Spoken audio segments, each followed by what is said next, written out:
ouvindo o senhor falar, a sensação é de desalento, desamparo, desesperança. Por quê? Porque, de novo, a gente cai naquela sinuca de bico. Ou eles fazem alguma coisa a respeito do próprio poder que eles têm, ou estamos, completamente desamparados. Porque o Senado não faz nada e o Congresso não coloca para frente uma reforma do Supremo Tribunal Federal. Eu entendo, pelas suas falas, que essa reforma é iminente. Porque aqui eu não estou vendo só problemas de ordem interna da casa, do Supremo Tribunal Federal. Isso daqui deveria gerar prisão de ministro. Isso daqui é abuso de autoridade. A gente está falando de ilegalidade como se fosse uma coisa recorrente, normal. Qualquer cidadão aqui que está nessa bancada que transgride a lei, ele pode sofrer a pena máxima de prisão, pode ter a sua liberdade cerceada. E a gente está com a maior naturalidade falando de ministro... Não estamos com a naturalidade. Não, sim.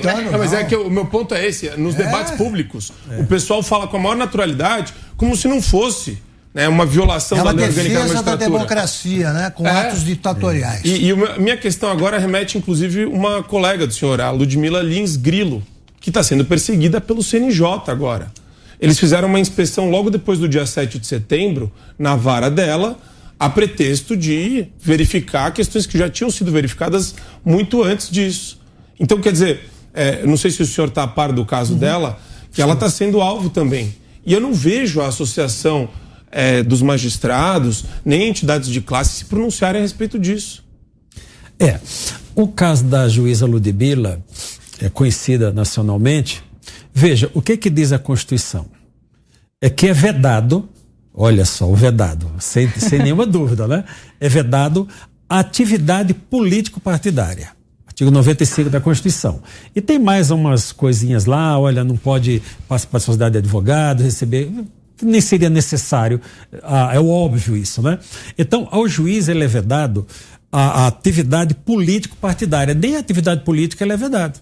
Ele pode, não é conveniente ao juiz, porque se você é convidado por um político para uma determinada, um evento que não seja um evento técnico-jurídico, você pode correr o risco de ficar com a imagem vinculada àquele político ou àquela atividade política. Então isso não é bom para o juiz, porque o jurisdicionado, quando ele olha, esse juiz é ligado àquele partido ou àquele partido. Para o juiz isso não é bom. Agora, proibido não é. Eu digo o seguinte, olha, o juiz, ele acaba sendo, Fabiano, um cidadão de segunda categoria, porque todos podem manifestar livremente, conforme o artigo 5º, inciso 4 da Constituição, a liberdade de pensamento. Todos podem expressar. O juiz não pode. Promotores também estão reagindo a um promotor entrevistado pela gente aqui de São Paulo, que é do Conselho Superior aí do Ministério Público e recebeu estão fazendo não sei o nome técnico, mas há uma investigação sobre por que ele disse isso. Investigação feita por um promotor do Conselho contra outro, colega. Exatamente.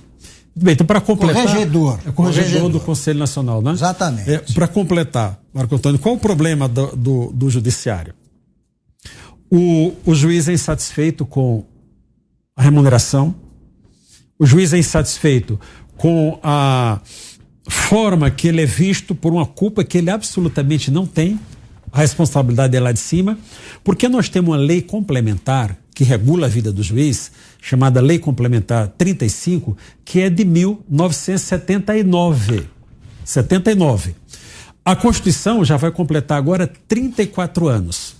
E é privativo do Supremo Tribunal Federal encaminhar o projeto de lei estabelecendo a vida do juiz, como é o regramento, como logo em 93 houve com relação ao Ministério Público, em 94 com relação ao Estatuto da Advocacia, Mas a nossa lei é uma lei de 79. Nesses 34 anos, o Supremo Tribunal Federal ainda não teve tempo de encaminhar uma lei regulamentando a vida funcional do juiz. É mais fácil ficar com isso em aberto. Por quê? Quando ele fizer determinado ato, não, essa parte foi recepcionada pela Constituição. Quando não for conveniente, não, isso aqui não foi recepcionado pela Constituição, está valendo.